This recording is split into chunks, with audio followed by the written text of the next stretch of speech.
Good evening, everyone. Keith Johnson, CPA here with your Business Beat, and just wanted to had a little busy July. Went to Washington State, visit my mom. Uh, it actually wasn't much relaxing. It didn't get much relaxation, but I did get to see some whales and all, so it wasn't too bad. But it's a new month now, so wanted to start getting back up to speed on some various things. Now, as you know, two major events happened over the weekend. The first, first was very well known, very much in the news. The other is much more important, but was not in the news. So let's go to them. First thing is, as you know, Congress this weekend failed in a last-ditch effort to extend the eviction moratorium. As you know, the eviction moratorium was put in place in the spring of 2020 to stop renters who had lost their jobs due to the virus and couldn't pay their rent the opportunity to forego on their mortgage or their rent, whatever. The problem with all of that is, while I totally get a lot of people in the situation of not being able to pay their rent, and there's a ton of people that legitimately probably could have used it. At the same time, you have landlords that need to make their mortgage payments and need money from the rent to keep the place up to code and worth living in. And I kind of get the feeling that there's quite a bit of gaming the system in there. So I really, yeah, it's like other things with all of this stuff going on. We need to get past it, and this is another way of saying, "Hey, let's move on." So, I do place some of the blame on the states for not being more efficient in distributing aid to renters as given by the federal government or to their landlords. So we hope that that happens. But for the time being, can't keep extending everything forever. So we do hope that the people that truly need it do find help and everything. So that's big. That's the most newsworthy item. Now, another one that is far more important, but barely reported in the media this weekend, was the expiration of the debt ceiling. Basically, this weekend, Congress did not take action to increase the debt ceiling. Now, the debt ceiling is very simply the government's maximum limit on a credit card. So, put it in a very simple perspective, the credit card, you probably have one or two credit cards in your possession or more, and all of those credit cards have a credit limit. You can't just keep, spending it forever.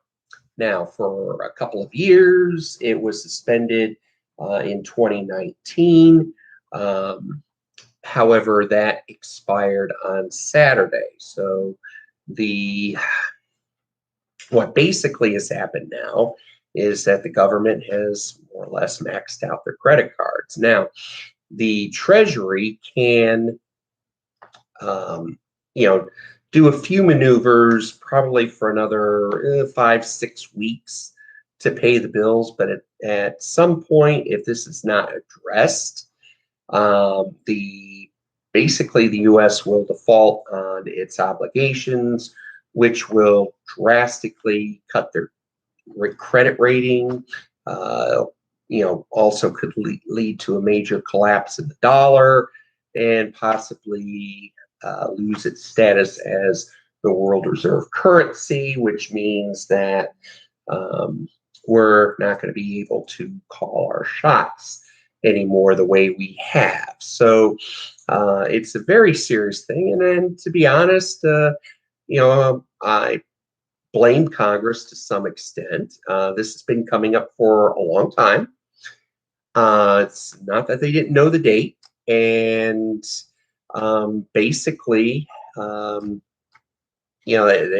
thing is, the Republicans, it comes down to this. The Republicans want to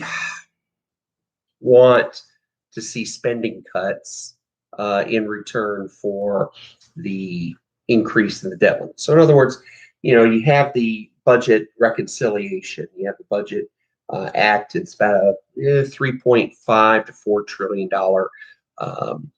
bill coming up. Actually, with budget, it's close to six, but we're hearing about four. And then, of course, you have the infrastructure bill. Well, the GOP parts to the Senate and the House. And remember, the Democrats in both houses of Congress have a very, very, very small majority.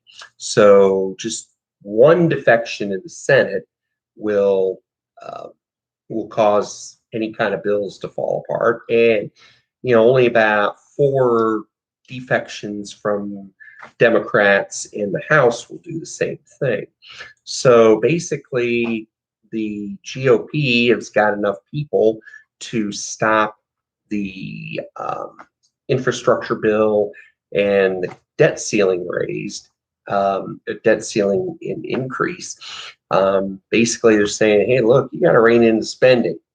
Now, to be fair, I'm not on the Republicans team either, because they were the ones back last year.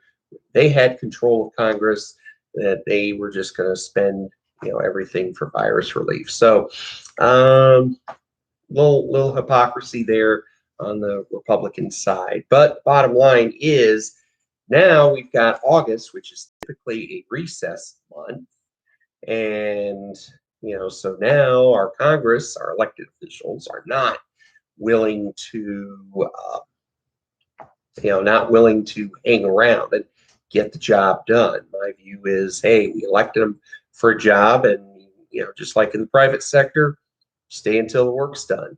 So not too happy with Congress right now. And if our economy collapses, it's on them. So that's where we kind of are with the immediate news. Also today, this week is employment week. Last month we had employment numbers. It was a small improvement. It was a little better than I thought. I think it was like 800,000 odd jobs. I honestly think, just given all the chatter I'm seeing, it's going to come in a lot lower than that. I've not really seen a lot of hiring chatter as much now as close compared to maybe earlier in the summer. Now, it could be because of the surge in the virus. We're not sure, but we should get some indications Thursday and Friday. Also, the first pass of the second quarter GDP came out 6.4%, which is good, and it is recovered all of their losses. However, it came in well under expectations of about 8%. So, there's some explaining to do there. So, that's it for the news. Nothing else major happening. But as I said, this will be a busy week with employment and all of that, and also the fight over the debt ceiling. So, we'll definitely keep you posted on that. So anyway, have a good evening. Take care and stay safe. Bye-bye.